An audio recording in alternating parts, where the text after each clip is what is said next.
Welcome to the Daily B Show with Maddie B and Jeddy Azuma and a big loud dog. All right, hey dog. Fuck, there's a big fucking dog there. Might move down this lane. Might chill that dog out a little bit. So we got Jeddy Azuma on today. He's part of the Man Cave. He's working with Preston Smiles and a lot of epic lads in and amongst that group, and he is doing his bit to change the world one smile at a time. Hey Jeddy, hey guys. Carl, lovely to see you on, as always. Jump on in. Here we go. Add. Here we go. Boom. So what a beautiful day today. There we go. That's better. Jeddy, come on down. Hey Loz. Hey Val. Big doggy yeah. Hey Alice. Hey Don hun. Hey Tanya. Lovely to see you guys. All right. Jeddy. Here we are. My man. How are Good to we? see you, my brother. Yeah, you too, man. You I'm too. doing well. Doing well over here. Over here. Where is over here exactly? Where are you? I'm out here in sunny Santa Barbara, California, man. Stateside. Fantastic. I love it. I love it. Is that where you live? Are you visiting at the moment or? No, this is where I live right now. I'm originally from the East Coast, grew up right outside New York City, and I've been living in California for the past 6 years, just about 6 years now. Beautiful, beautiful. Is that a move to do with the family or work, or what inspired the move out west? Well, it all started when I realized that I didn't want to raise a family or really have much of a life at all in New York City. I was living in New York City at the time. I was 24 years old, fresh out of college, working, making money for the first time, partying, and it just wasn't fulfilling anymore. So that led me on a 4-month journey with a backpack all over the West Coast, Southwest of the United States. And from one adventure to another, I landed in California. And so it's a combination of things, combination of what led me out here and looking for community that could help me decide who I am and what I wanted to be in this world, as well as I met my wife on the journey out here and decided that, hey, seems like a nice place to stay and I'd love to get to know you some more. So that's how it went. For sure. And it was multiple factors. You know, I won't say I just moved out here for a lady, but she's a special woman, so definitely had something to do with it. Yeah, lovely. How long ago was that? How long ago did you meet her? This is 2012, November. Yeah. Okay. So what's your partner's name? Carrie. Carrie. Shout out to Carrie. Yeah. Thanks for allowing you to spend the time with me today, bro.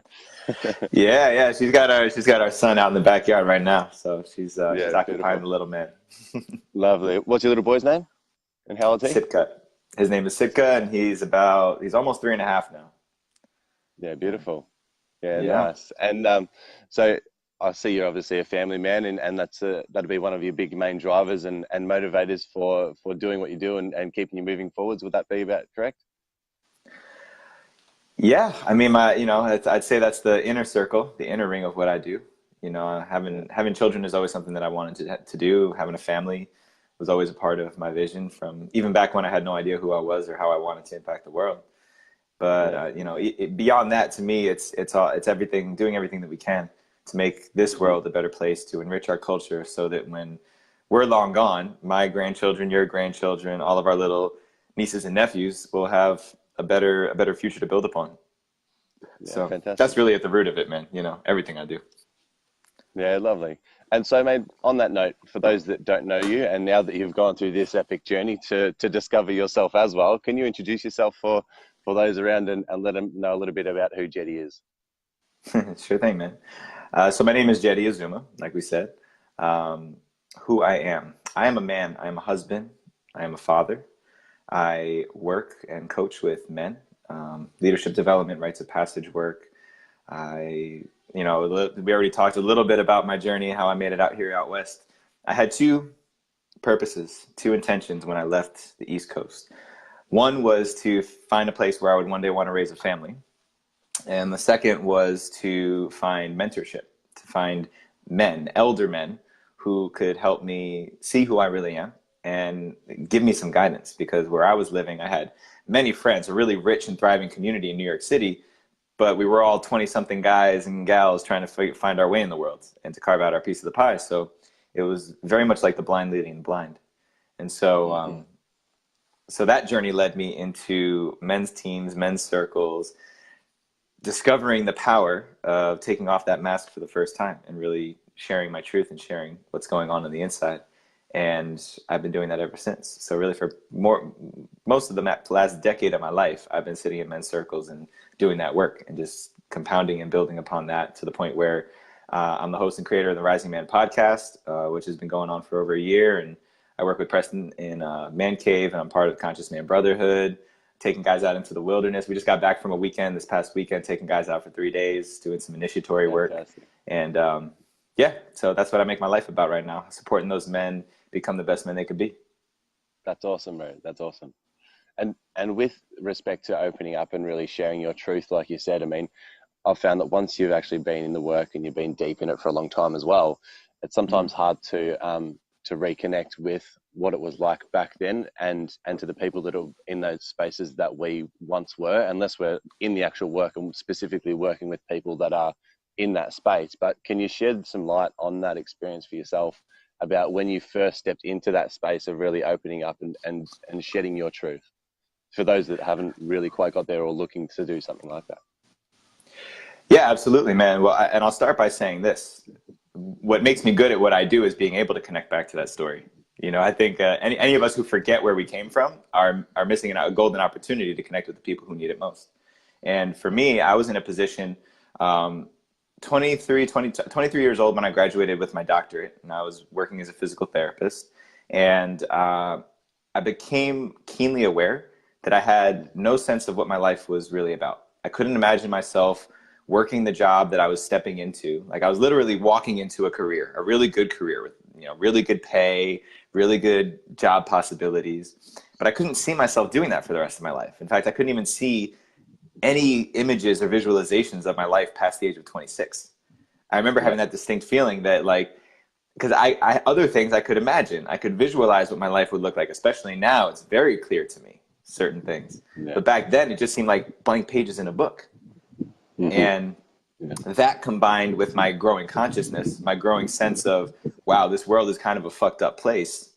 I started to feel like that weight of the world, like, what's the point? Hopelessness feeling.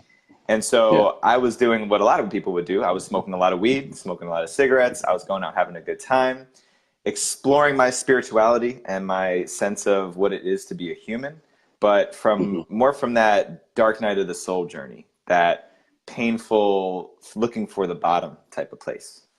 And you know, I wouldn't call myself an addict. I never had suicidal thoughts. I never overdosed on anything. I didn't have any of those extreme experiences, but I remember feeling the extreme depths of just, what's the fucking point anyway? Because things just looked so bleak. Once I got a sense of the big picture of the world, it just seemed so bleak. And then I realized I can't fix the world myself. Like, I felt powerless, as though I didn't have there was nothing I could do about it. Like, here's the world coming to an end seemingly, and I can't do anything about it. So I'll just get high. Right? Yes. And I'm sure that's one thing that a lot of guys can relate to, because I think at our heart of hearts, at the roots, all we want to do is be of service and to contribute and to make people's lives better. So that was the dark night of the soul journey that I was on. That was the trip I was on, because I knew I wanted to make a difference. I just didn't fucking know how. And so I had to go through my own process of discovery and, you know, looking at myself in the mirror and acknowledging that I had a really big ego when I didn't think that I did, and all these types of things. So.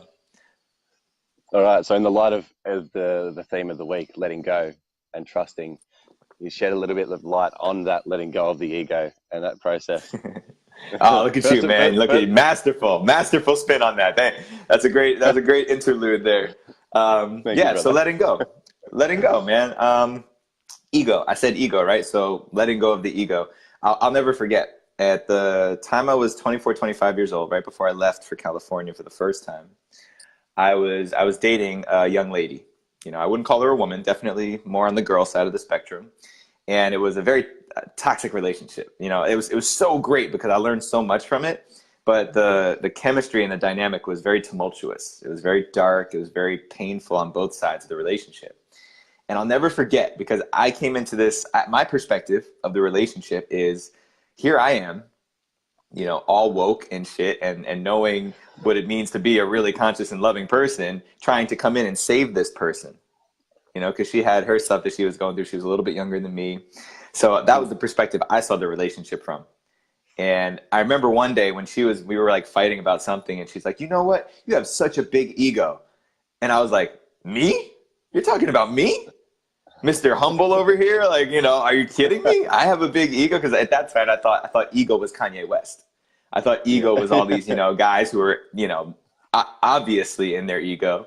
But I was missing it, you know? I was missing that, you know, part of me thinking that I was all woke and that I was, you know, where, you know, on a level that I really wasn't, and above her, right? A lot of times we have this temptation of, from being in the work, that everybody else is below us who's not in it, right? Mm-hmm. So it was like, and it stung really bad. And I was like, what the fuck is she talking about? But then obviously, you know, fast forward just like another, you know, year or two, as I was walking into my process, doing all types of journeying, looking back and saying, damn, you know what, she was right. And I remember when I, you know, had the presence to call her and say, you know what, I'm sorry for that stage of my life. And especially that, thank you for telling me that, because that planted a seed that was really fucking painful. It was like a thorn in my chest that I had to remove. So letting go, man, what was letting go of the ego like? Letting go of the ego was about me just humbling myself and realizing that I'm not the fucking man. I'm fucking human like everybody else. And when I look at that from this perspective that I'm not above anybody, we're all here together. Okay, now we can have a conversation. Yeah. When I let go of what I think about myself, or what I think I need to think about myself for other people to like me and to approve of me, now we're in now we're really talking. We're really connecting. Yeah. Fuck yeah. Yeah. Yeah, that's awesome. Was it a pretty long drawn out process and that you had to go through in order to really find that humility? I mean, you know just as well as I do, man. It's a process that never ends. I still catch myself in my ego regularly, less frequently than I used to, and in different domains and in different expressions of the ego. These days, you know, what was really the remedy for me to let go of my ego was connecting to a sense of purpose, and over time having a level of maturity that caught up to who I wanted to be. So I matured into the idea and the vision I had of myself over the course of years of practice. A lot of meditation, a lot of movement practice, a lot of conversation and trainings and reading, consuming different ideas that helped me to shape a reality that made sense about how I saw myself and how I saw the world. Yeah, well, I mean, we've got such a limited perspective growing up, unless you're really stuck into books, or you've just got certain mentors around that do help you through that process. But for the majority of us, we've got such a limited perspective and such a small map of the world that it is sometimes just down to that, like just expanding that capacity of understanding by reading, talking, just having different ideas put in front of you, so that it does just expand that territory, I guess. But, yeah. I mean, I just heard something last week. I forget who said it, but it was a quote from somebody that said, if you want to change the world, learn to think independently. Because what the system, you know, everyone likes to call it the system, the man is looking for are people who are not free thinkers. So empowering ourselves to think freely, to unshackle our mind and be able to think outside of a box that keeps us constricted and refined, we can start to actually connect to that purpose, that unique purpose. Because I do believe that we all way of connecting to that purpose and bringing that purpose into life. And so, you know, reading different people's ideas, even just listening to people speak in a compelling fashion helps us to kind of shape and mold and model a way that works for us. And then building on top of that, you know. Yeah. One of my favorite people in the world, was Bruce Lee. And one of his quotes I always remember is that you gotta take everything in, hold on to what's useful, and then make it uniquely your own. Make Yeah. it Wow. uniquely your own. That third stage is so important. Hmm. Yeah, absolutely. One of the things that I've struggled with, recognized over time, is being really analytical, learning some really deep, heavy like topics and concepts, and then trying to regurgitate that and speak on that. It baffled me. Like I'd have like weeks where I couldn't talk. Like you get more sense out of a 3-year-old than out of me after trying to figure out how to talk on some topics. But I specifically went on a hunt for people that could speak plainly and simply on these complex topics. And what it always came back to was metaphors and stories. And the most intense teachers and mentors out there, like the yogis and like the monks and the Buddhas, they all speak in these tiny little riddles that are so profound that that have so much within them, but there's like such a tiny thing that actually comes out of their mouth. And Hmm. and I think that's what's so beautiful about just having that conversation and hearing stories, is that when people listen to us, they don't listen to us, well, they listen to obviously our story, but they see themselves in our story and how that relates to them. And yeah, I love what you said about just taking what does work and creating uniquely your own spin on it. Can Yeah. you share like a bit more about, if you don't mind opening up, about your purpose and the process of really opening up and finding that, and then where that is now? Yeah, man, absolutely. Well, a lot of people would look at me from the outside, from my social media and however I show up out in the world. They'd be like, "Oh, he's a men's coach. Oh, he's a guy who works with men. His mission is to empower men." And pick your word of the week, right, to describe what we do in our work with who we work with. But I've just identified that I connect and can have conversations with men in a way that makes so much sense to me. And I know that that is what has changed my life. I attribute over 90% of my growth to the fact that I sit on a men's team that gets together every 2 weeks. And I've learned so much of what I needed to know about what it means to be a man, and continue to learn every single time, every conversation I have, by being in that space. And Yeah. so I just realized that, I love this dialogue. I even love the dialogue of what does it mean to be a man? And what does it even mean to be masculine? And how are those two things different? So Mhm. for me, a lot of people would look at me and say, "Oh, you're working in the field of men's work." It's like, yeah, I love that stuff. And that's where I feel like I'm most powerful. However, my impact is to empower men to be the men that our communities need, that the families need, that the children that these men are having need. Because whenever a man is stuck in his own pain and in his own process, he's no good to anybody else. When I was stuck in my pain and my process, I wasn't good to anybody else. I was No. a smiling face. I could, make somebody laugh from time to time, but I wasn't making an impact because I was so caught up in like what was going on up here. So Fuck yes. I believe that, my way of impacting the world is impacting the men that I get to come in contact with.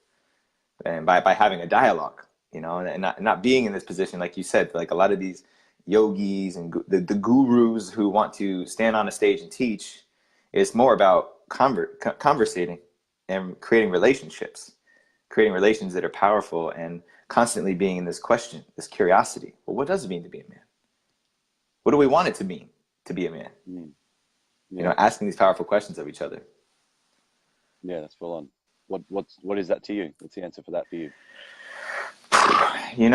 At this stage in my life, to be a man for me is to have a purpose, to be clear on what my mission is and why I'm here, and to fight for it every day, and to have terms and values that I live my life by, and to Yeah. honor them impeccably.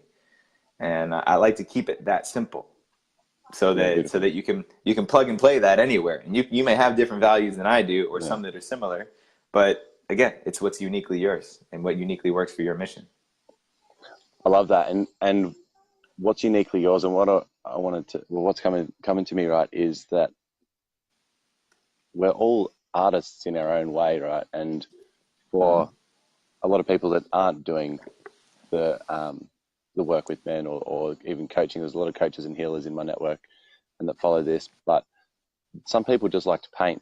some people like to build, right? But can you touch on maybe your perspective on how uniquely different everyone is, and the importance of finding your artistry within that purpose as well? Because I call it a beauty pageant purpose, right? A lot of people want to come up with these beautiful sentences that just roll off the tongue with glitter flying out their asshole when they say they're going to save the whales or some shit.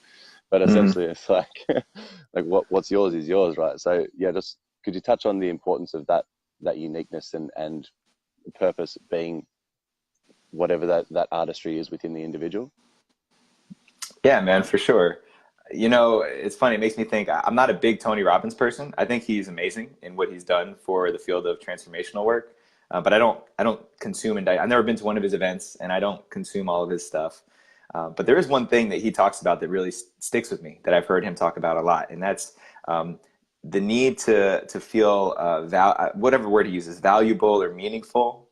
Like we need to feel like we matter to other people and to the world.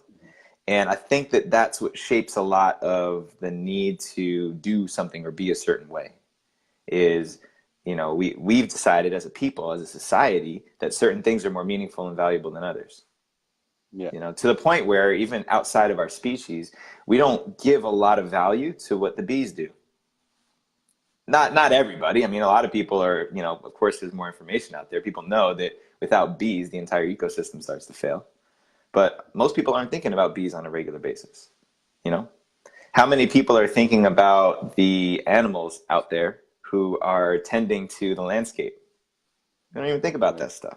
And so it seems like kind of like a drift from what you just asked, but to me, it's on a whole nother level of understanding what it is to have meaning and to have a purpose. You know, purpose, right? A lot of people also think that you've got to be the one on stage in front of millions of people to have an impact on this planet.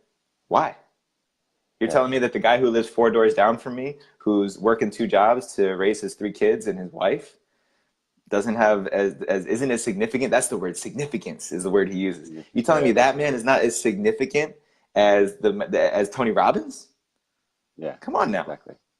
No way.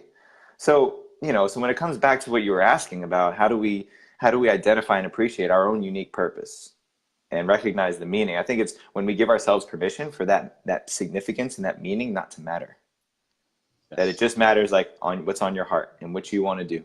And that it's connected to, you know, a lot of people say it's all love. It's all about love. And even love is a hard word to describe. But in my way of love is that we do something that contributes to the betterment of things outside of just ourselves. You know, because we as humans have the opportunity to even think about that. We don't actually know what other animals and what the trees and what the planet itself is thinking, if it can even mentate. But for us, we have the opportunity, for better or for worse, to contemplate that. Yeah. So just thinking about how we can make something better, even if it's just one child, or if it's just a garden, or you know, painting a picture that will lift somebody's mood. Maybe it'll just sit in a coffee shop, but every time people come in, it just kind of lifts their mood without them even knowing. That all matters.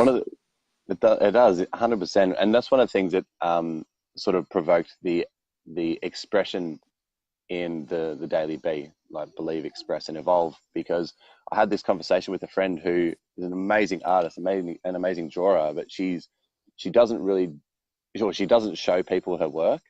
But we're just talking about the importance of expressing yourself in your own unique way. And it's not about getting it out there and sharing it with the world or being on stage in front of millions of people, because just the fact that she takes the time out to express herself and draw in her own space and create in her own space, it means that when she goes out into the world and interacts with people in the world, her whole persona has that within her. Like, she embodies the expression of that artistry that she puts out there. Whereas if she stifled that and suppressed that and didn't do it, she'd walk out into the world with this stifled, suppressed persona instead. And so it literally is like changing the world one smile at a time, and it starts with our own. And also, actually, what I wanted to touch on was how prevalent it is people making themselves wrong and making things wrong that's going on. Obviously, in the work that you do, I'm sure you come across a lot of examples of this, but can you touch a little bit on that and just what comes up for you in hearing that? School, my parents, discipline, detention. Those are the things that come to mind immediately and even evoke powerful memories from being a kid and told that there is a right way and that there is a wrong way. You know, look at me, man. I get caught. I still get caught doing that with my son. Like, both my wife and I, because we're both in the work. She works with moms. I work with men. We're both very conscious of like how we speak to him, because we know that it impacts him, even energetically, how we're showing up for him. And it's not easy, man. Do you have kids? No, not yet, but you'll find out. Okay. If you have kids someday, you'll find out. It's like, to be a parent is one of the most challenging jobs in the world. It's one of the most fulfilling, but it's one of the most challenging ones because there is so much to pay attention to. You know, in terms of the messages that they're getting, what you're demonstrating, so they can model it from you. And I find myself slipping back into this right or wrong game with him sometimes. And so we've learned that over time from our parents, from teachers, from the system that tells us that there is a right or wrong way to do things. And that's so back into ego, basically, isn't it? Is it slipping back into ego? The word that comes to mind is approval. You know, we're looking to get approved, you know, to seek approval and to get validated, because, you know, everybody wants to be a good little boy or girl when you're younger, until you're told that you're not. Fuck. So yeah, I guess all of that is ego. Or stop wearing it as a badge. Yeah, exactly. So yeah, definitely connected to ego. Definitely connected to the sense of you know, what's the word? Like shaping people, trying to mold people and control. There's a big element of control around right and wrong to get people to go one way or the other. And that goes exactly against what I was saying before about free thinkers. You know, free thinkers, revolutionaries don't see right or wrong. They see what they see. And that's what scares people. that's what shakes things up, is people who start thinking like that. Fuck yeah. I had about a 3-hour conversation with a friend who is a born again Christian, and one of the toughest things he had, the toughest times he had in that conversation, was trying to wrap his head around the concept that yes, there's right and wrong and good and bad, but there's also not right and wrong and good and bad at the same time. And it's sort of this strange loop that is in existence and not in existence at the same time. And it was just fucking knocked his head off to try and just grapple with that concept for the first time. Well, here's the thing. To even have a system of right and wrong automatically implies that there's an authority. Now, who decided to give power to anybody? You know, if you really dig deep enough, and it's actually not even that many layers deep, it's just enough off of our radar that people don't ask this question, but who gives power to anyone? I do. You do. You give someone to the authority to say what you did was right or wrong every single time. And if you believe that you're wrong because someone else told you are, you gave your power away. Right? Immediately. And that's what it all comes back to. It's a conversation of authority. And so yeah, man, we got to be mindful of also who are we giving power away to? Who are we giving the power to determine what's right or wrong? Mm-hmm. Who are we allowing to say what is so for us? You start thinking about that, you're like, wow, I've been giving that to my parents my whole life, and I'm going to be 32 years old this year. There's still a part of me that gives authority to my parents to assess my life and determine if I'm doing a good job or a bad job. You know. Yeah. And most people don't even know that they're doing it. Most people don't even know they're giving their power away like that. Yeah, it comes back to that, such a simple concept, but so profound as well. Is I remember getting taught the living above and below the line, blaming, shaming, justifying, giving away your power, being in a Noah's mindset, and above the line, just taking 100% responsibility, accountability, and ownership for it all, and just being that learner's mindset, that inquisitive mindset, and maintaining your power. And I didn't realize how profound it was at the time. But since it's such a simple concept, and I remember when I first learnt it, I tried to use it in arguments with my ex-girlfriend at the time, which didn't go down very well. It's like, well, you're responsible for this. Well, well, that's also you claiming authority, that you have the right to tell her that she is or is not. Right. You know. Yeah. So yeah, right. it's tricky. It's tricky, man. And relationships is one of the hardest places to manage that, because that egos get flared up in all kinds of ways, and the shadows and the light side, it's amplified more so in intimate relationships than anywhere else. Yeah, absolutely. Well, they're our biggest teachers, isn't it? The biggest triggers are the biggest teachers. So yeah, definitely here for a big reason. Which also goes back to those people, you know, we were talking about like the spiritual elitists is like kind of the phrase that I really like. The people who are like, I made it to this level, and everybody else in my family and my friends, I left them behind. They're down here. I often find, because I did it myself too, I got to this place, I was like, I figured it out. And then all of a sudden I'm looking back at my parents and I'm like, Mom, what's going on with you? Like, what's wrong? Why can't you get your shit together? Like, eat better, get on a diet, exercise, meditate. And I realized, you know, that was obviously ego, right? That was ego right there. Thinking I'm better than her. And she was teaching me something without even knowing it. She was teaching me something about, like, really? Like the just being a mirror, just being my mom in that moment. She didn't have to say or do anything. Just, really, you think that you're all high and mighty and you're talking down to me? Like, how's that helping me? How's that helping anybody except you feeling better about you? So yeah, man, like those people are the best teachers, the ones who we think we're above, you know, and not even within our family, but when you walk down the street and, you know, you see like a homeless guy and you automatically make a judgment. I'm guilty of it too. My brain naturally goes there. Or you walk past certain people and you decide who they are without ever engaging or connecting with them. That's trying to claim power. That's trying to claim authority, where without even without the curiosity. Curiosity is so important. Curiosity in life everywhere will make you a successful person. But we don't take the time to do that. We kind of cut corners a lot.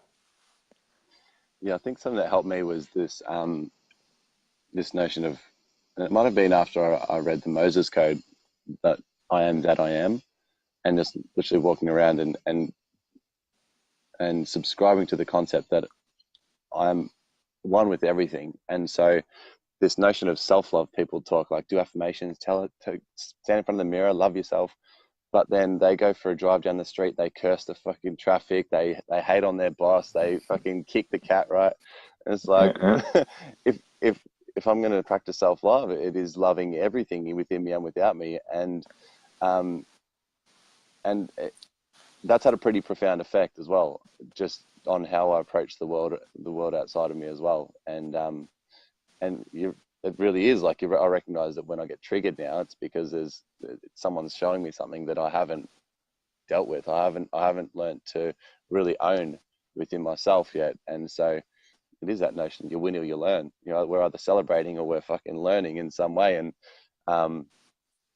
is there something for you that you found was really the catalyst for assisting you with that process of acceptance and owning all of it?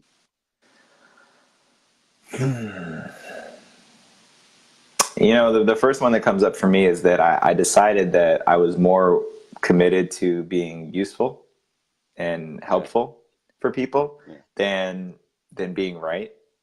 You know, I was more committed to connection and love and discovery than I was to having the right answer or coming out on top. You know, that competitive nature that is in our DNA. Like it's in our biology, that reptilian part of us that's like, if I can't kill you or fuck you or eat you, then you are a threat to me.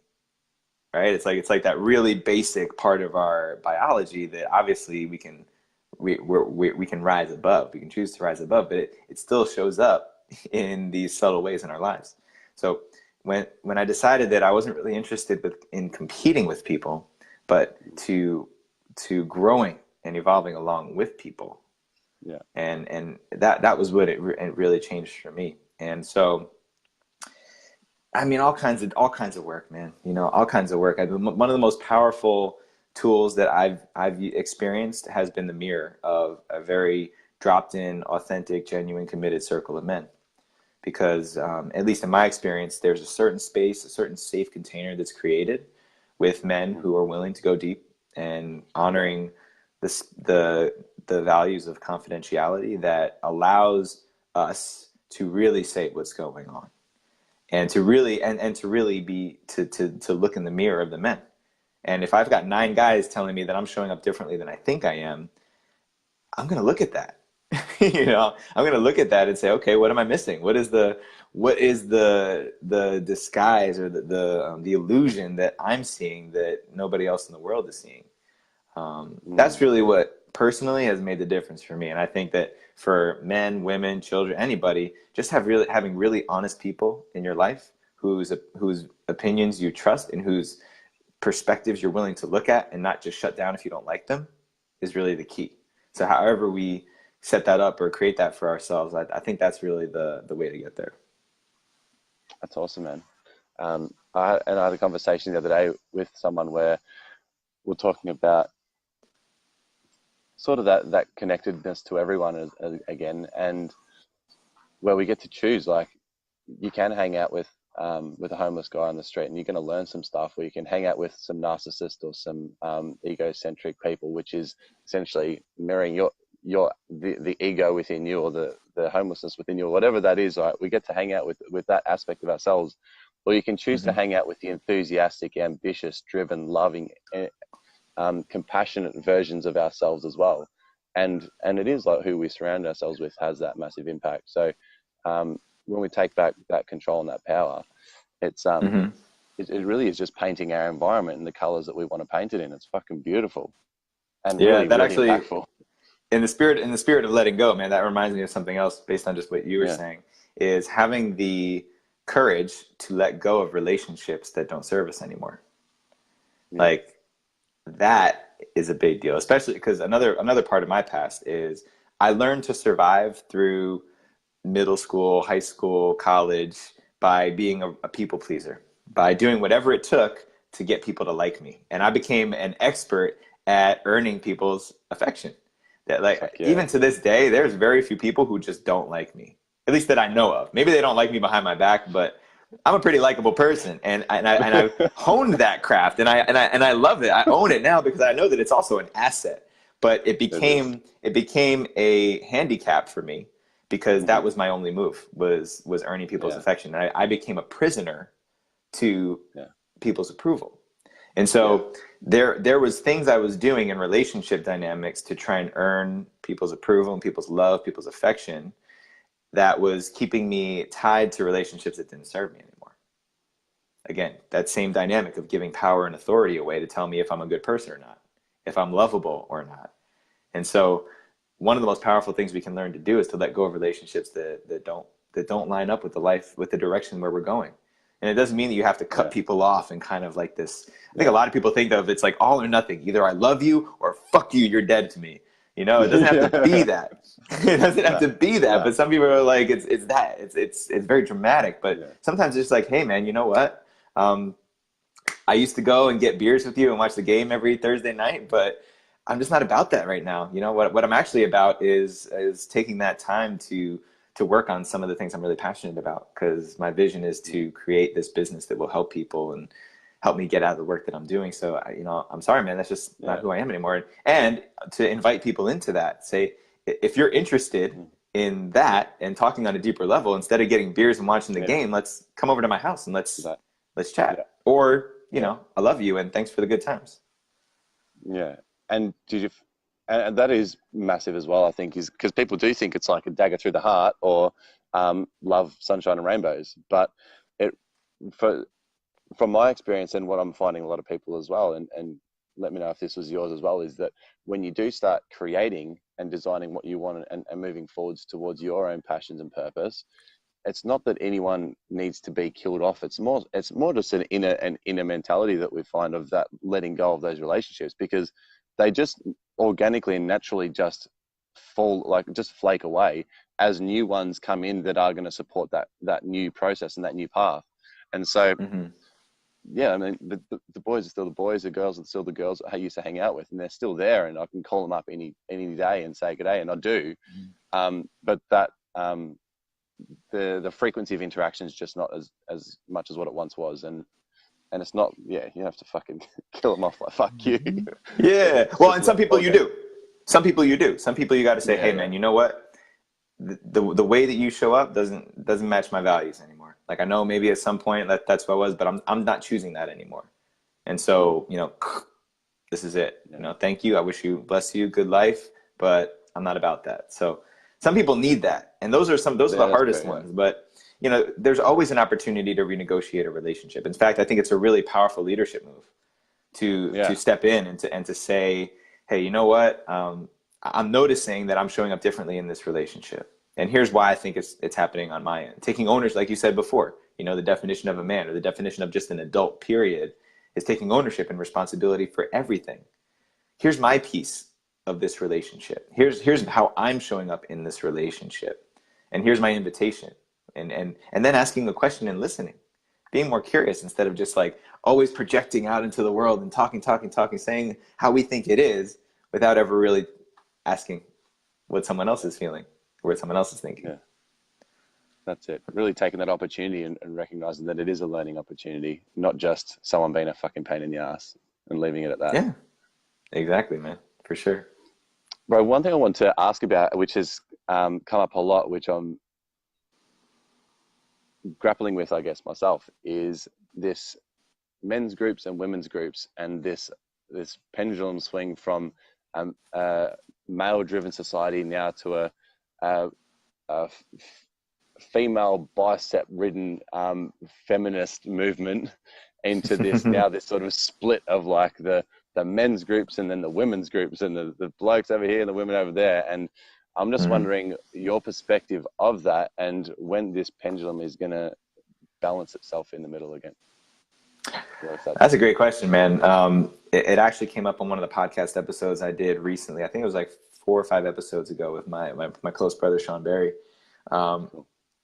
It's interesting because and then again, this is just my perspective, but I believe that the way we've evolved technologically and as a society, we don't need men to be men and women to be women anymore. And I think that this is like a natural phenomenon. You start to see that even gender choice is becoming a possibility because we don't rely on our natural genetic traits anymore for survival. You know, like typically the men were the hunters and the women were the gatherers and the child rearers because that's what your genetics predisposed you to do. And then, you know, survival of the fittest. Our ancestors, if you go back thousands of years, right, they were surviving simply because they were the strongest, they were the most fertile, they were the most equipped to the landscape, whatever it was. And we're all the products of those humans who figured that out, who survived. So it's still in our DNA to be that way. And I do think that it's powerful for men to tap into that raw masculine power that made us men from the beginning. You know, our strength, our speed, our focus, our problem solving abilities. And women to have that empathy, the ability to connect and to communicate and to build relationships and to assess and survey the surroundings. But now we don't need men to be men like that anymore because I can walk to the grocery store. Hunting for food is going to Whole Foods. Is getting in my car. My wife can hunt just as well as I can, you know? Sometimes better. Sometimes better, right? And you know what? Because I can get milk from the store or formula, I can raise a child. My wife doesn't need to. So I think that's like the foundation of what's happening is that we're not relying on our DNA to determine whether we show up as men or women in the world anymore. So there's actually a choice. Some people may look at this as good or bad. You know, this kind of touches on and tickles on like women's rights and the feminist movement, right? But you said, when is the pendulum going to swing back the other way? I don't know if it will. And I don't know if it needs to. But I think that people having the ability to choose who they want to be first, since that's the era we're living in, and then activating the potential that they came into this world with and aligning it with what they want to do. So if you're a fucking Viking and you're 6'6" and you're 290 pounds and you can lift a truck, if you don't use that brute strength to do something, I mean, at least join a tire flipping contest, for crying out loud. Then, you know, you're missing out on all that beautiful DNA, in my opinion. Right. But if you want to be 6'6", 290 pounds and conduct an orchestra, hey man, go for it. You know, we can't stop it. Yeah, that's it. Do you think maybe it's that the expression of that masculine and feminine is just what's evolving, and that's what we're trying to understand? So instead of like back when it was just we need to fucking survive, guys, go out and use your strength to fucking find us some food, and we'll stay here and look after the joint. Like now that we've got that bottom rung of sort of the Maslow's hierarchy of needs, that bottom need is fucking sorted. Maybe what's happening is we're trying to just understand the expression of a few of the highest places and how those masculine and feminine expressions fit into them instead. I think that could potentially do it. Yeah, you know, it definitely has something to do with the fact that that number one objective has been checked off. And we're talking about first world, right? Because there's still billions of people who are hungry every day, who have to hunt for their food, who shelter is not guaranteed, survival is not guaranteed. So we're strictly speaking to the, you know, the piece of the circle, the piece of the pie that is people of privilege who don't have to hunt for their food to survive, who don't have to worry about shelter, right? Absolutely, man, because that box is checked off. We're like, well, what's next? and we've evolved our ideas and our technology so much faster than our DNA can keep up with. We don't really know what to do. And I think that that's why the human potential movement, human transformation, personal development is happening, because we're literally developing our DNA to catch up with what we're capable of doing. You know, like we're trying to catch up to, we're trying to squeeze thousands of years of evolution in the genetic code into a few generations. Into a weekend retreat. Into a fucking weekend retreat, man. That's the cosmic joke right there, right? It's like, let's do it. Let's get it in 3 days. Let's figure out everything, and you will be a coach, and you can get out of the world. And that's why I think becoming a coach is so powerful right now, because there's so many people who are examining this question for the first time. They're like, oh, I don't need to worry about my survival anymore. All that shit about my ego and being validated and people pleasing, it's all bullshit. We cleared that day one of the weekend workshop. Day two is, well, now what do I want to do? Right? Yeah. So yeah, man, it's hilarious when you actually look at it. But I think that that's why there's so much tumultuousness in the world right now, is because people have no fucking clue what to do when they don't just have to survive. And those few steps there, man, is exactly what you touched on, the daily B. Is that first one, like just believing in yourself, getting rid of all the bullshit, understanding where we're at, who we are, what we are, and then stepping into that expression and really expressing ourselves, opening up. And then through that process of being our fucking true, authentic selves, it will bring triggers up. It'll bring new experiences, which will then just consistently and continuously that process of evolution will continuously just fucking roll on like a wheel down the road. And yeah, it's absolutely beautiful, man. I'm conscious of time, and I feel like we've scratched the surface. And bro, I could pick your brain all fucking day, and I'm looking forward to the day that I get the opportunity to. But is there something that you sort of feel that you'd like to just pass on, or something that's coming up that you'd like to share with the guys as one last sort of passing message before we wrap it up? Yeah, man. First, let me just say this has been a great conversation, man. I love your energy, and I love your willingness to kind of play around in the who the fuck knows territory, because a lot of people, they're looking for, what is the tool? What is the thing that's going to change people and bring value?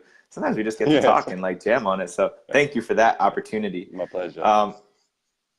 You know, the thing that's coming up for me is what helped me out of my own pain, out of my own suffering, when I was describing before about feeling the weight of the world and also feeling powerless to do anything about it at the same time. I started really small. Man. I just, when I made the shift, like after I finally just saw that crack of light, it was waking up and making my bed, meditating for 30 minutes, moving for 45, and then making breakfast.